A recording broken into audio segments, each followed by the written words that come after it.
साईं बाबा, जिन्हें शिरडी के साईं बाबा के नाम से जाना जाता है, एक महान संत, योगी और फ़कीर थे जिन्होंने अपने जीवन के माध्यम से मानवता, प्रेम, करुणा और भक्ति का संदेश दिया।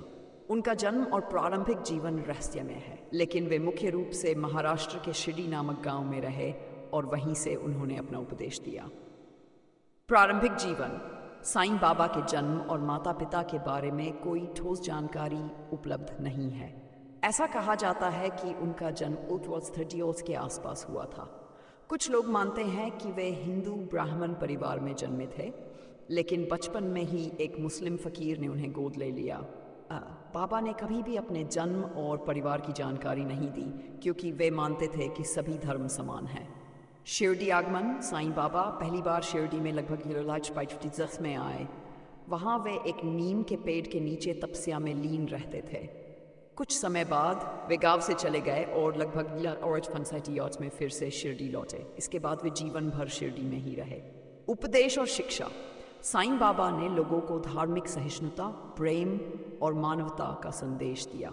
उन्होंने सबका मालिक एक का नारा दिया, जो उनकी शिक्षा का मूल आधार था। उन्होंने हिंदू और मुस्लिम दोनों परंपराओं का पालन किया। हिंदू अनुयायी उन्हें भगवान शिव, दत्तात्रेय और राम का अवतार मानते थे। मुस्लिम अनुयायी उन्हें फ़कीर और पीर मानते थे। साईं बाबा ने ध्यान, भक्ति और कर्म के महत्व पर जोर दिया। उनका जीवन पूरी तरह से सादगी, सेवा और करुणा प्रतीक था। चमत्कार। साईं बाबा के भक्तों का मानना था कि उनके पास दिव्य शक्तियाँ थीं। उन्होंने बीमारियों को ठीक किया, लोगों के कष्ट हर लिए और कई बार असंभव को संभव बनाया। उनके भक्तों की आस्था के कारण उनकी लोकप्रियता बढ़ती गई। महासमाधि। साईं बाबा ने 5 अक्टूबर 1900 विजयादशमी के दिन शिरडी में महासमाधि ली। उनकी समाधि शिरडी में स्थित है और वहाँ आज भी साईं बाबा का मंदिर विश्व भर में प्रसिद्ध है। लाखों भक्त हर साल उनके दर्शन करने आते हैं। साईं बाबा का संदेश। साईं बाबा के उपदेश इस प्रकार थे। सबका मालिक एक है। उन्होंने सभी धर्मों को समान मानने की बात कही। श्रद्धा और सबूरी। जीवन में विश्वास और धैर्य का महत्व समझाया।